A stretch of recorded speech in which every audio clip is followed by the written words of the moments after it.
So we are here now in Barangay Poblacion sa may Bacon. From Baguio. Medyo, actually ano siya malayo from Baguio. 3 hours yung biyahe. Then puro siya pa-zigzag. So yung daan naman okay, may mga rough road lang na konti. Pero kaya naman kasi may mga sementado. So ito pala yung sikat na court.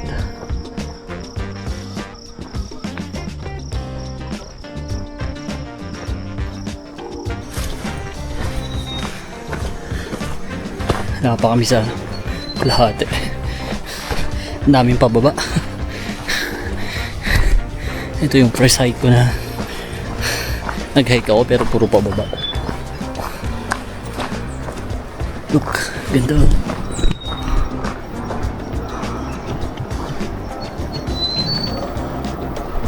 Sabi niya ate may umakit na raw kanina.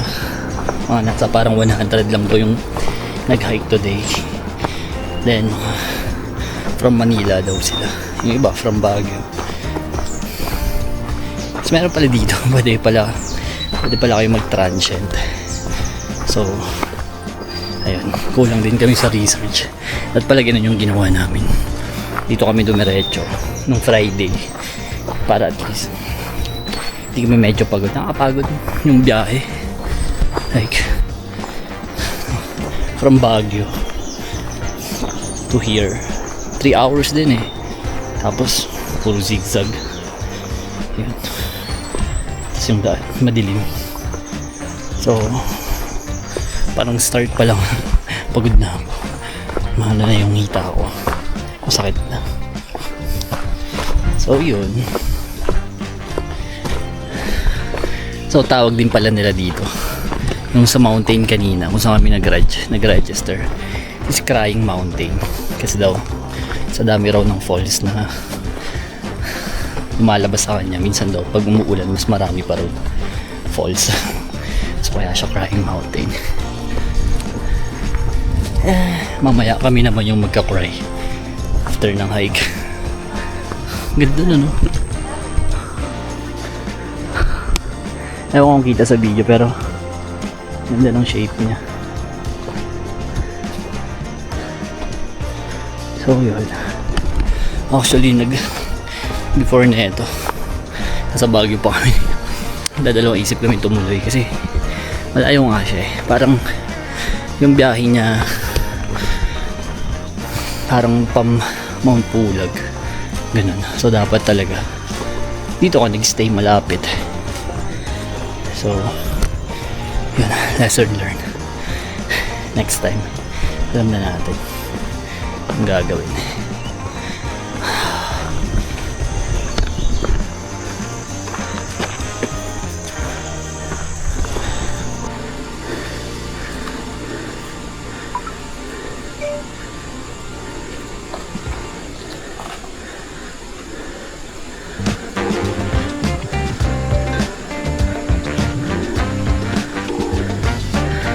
Papa yung skills natin sa wall climbing susubukan.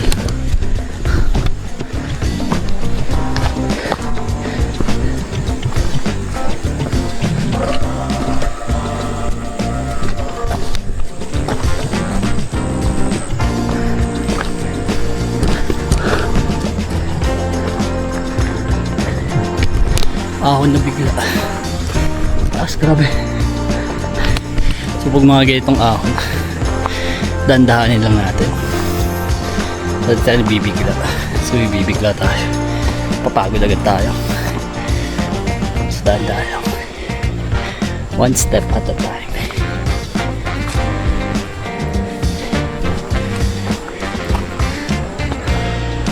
Taas. Taas yan. Yung talagang kiss the wall na.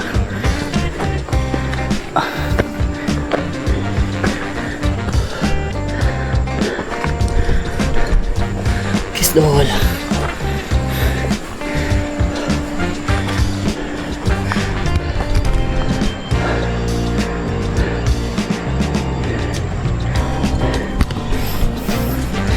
Kanina, bumiyahe kami. Umakit na kami ng bundok kasi sobrang tarik na yun. Tapos ngayon, umakit pa rin kami ng bundok. Sobrang taas talaga, grabe. Dagdag pa yung init.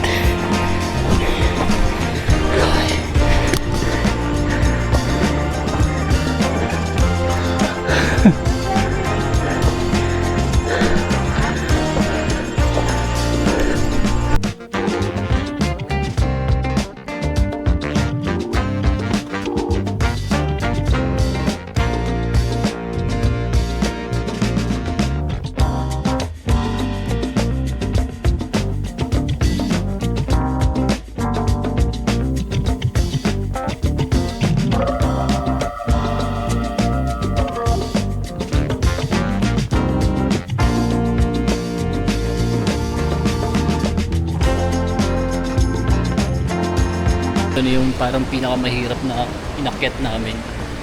Sa lahat ng inakyat namin, ito yung pinakamahirap talaga. Yung isa kanina, umibap na siya. Kasi daw, nag-white na raw yung paningin niya. So, bumalik na siya. Galing pa sila ng Taguig. Parang yung biyahe yata nila is so 10 hours. So, grabe nga naman, di ba? Parang kung gano'n na, hindi mo na ipipili talaga. Pero minsan parang sayang eh. Pero pag ako, hindi na. Kasi, di ba? Side na yun eh. Na hindi na kaya ng katawan mo eh. So, bawi ka na lang next time. Di ba? Paghahandaan mo na lang siya ulit. So, akit tayo. Tignan nyo naman.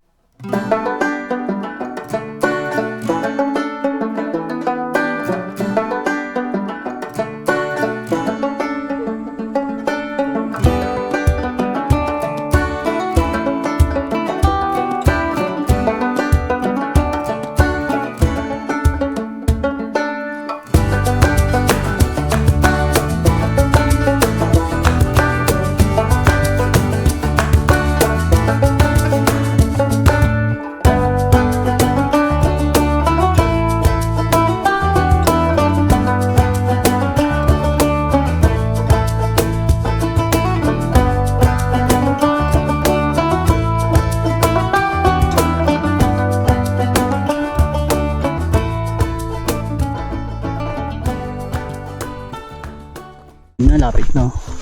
Grabe. Pamatay. Pamatay yung hagdan. Palipad muna tayo ng drone ba. Wala tayo ng shots na maganda.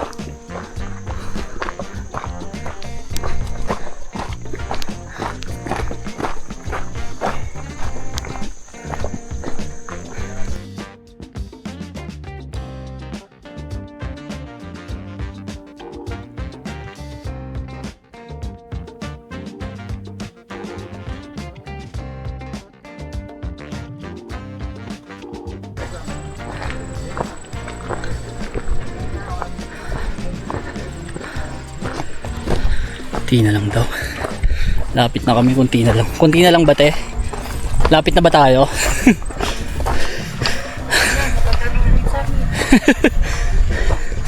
Grabe yan.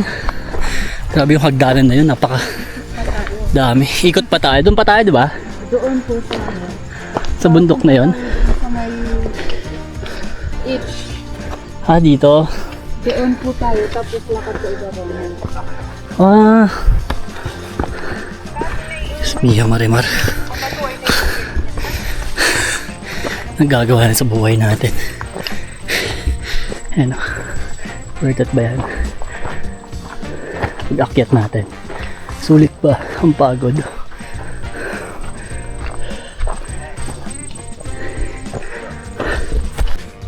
Hindi na kinaya ni Kay.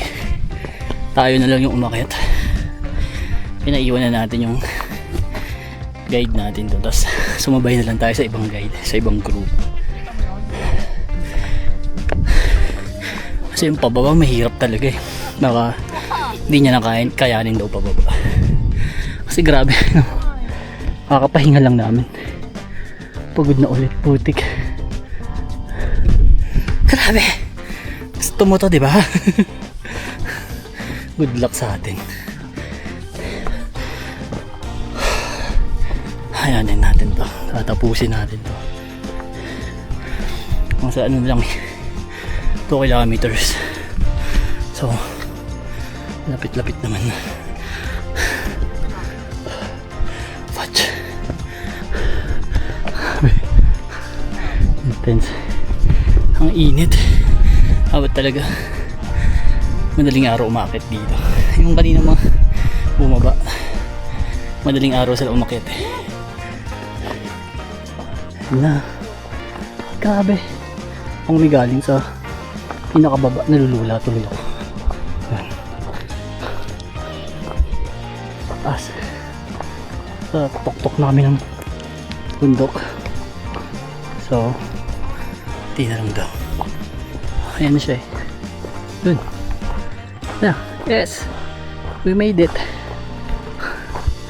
Good job. Good job, good job. Natapos ko. Sige. Sa baba. Okay lang, bawi na lang next time. Huwag pilitin pag di talaga kaya. Baka mahirapan pa kami pababa. Kasi grabe din kasi yung pababa namin. Mga pasulong talaga. So, yun yung medyo minuworry niya. Up. Yan. Tok-tok niyan. Yan na. Picture mo yan.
Pababa na kami.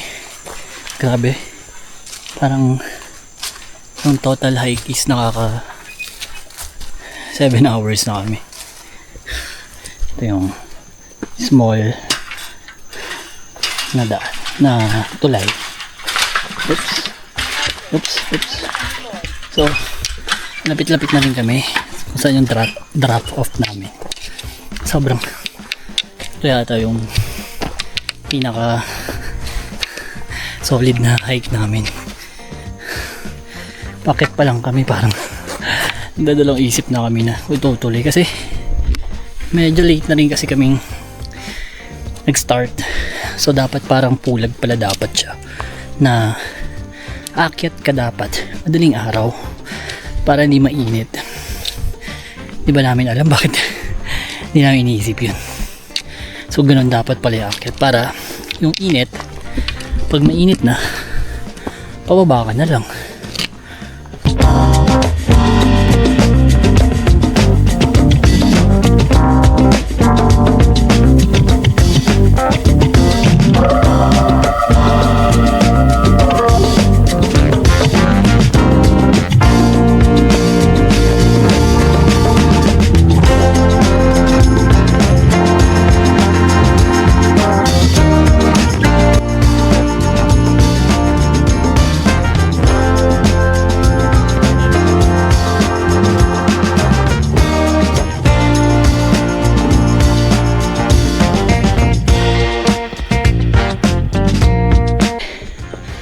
Daming hagdanan. Pauwi na lang. Mamamatay ka pa. Unlimited stairs. That is the reality. Di siya fun. Nakakalimutan. Pabalik ka, grabe. But, yun. Overcome natin lahat ng challenges and lahat ng stairs at init at pulikat. Natapos natin siya. Worth it naman yung biyahe kasi layo eh. So Layo po Baguio, mas malayo. yung maganda lang dun yung nakikita yung sa stairs sa TikTok, the rest pamatay. So yun lang, pabalik na kami ng Baguio. 3 hours pa na biyahe from here. I think pag-rest muna kami kahit mga 30 minutes. Then drive na ulit para bago ubutan ng init, ay gabi, alas medyo halfway na sa Baguio. So yun lang, bye bye, see you guys. Like and subscribe. Don't forget to like and subscribe and comment. Love you.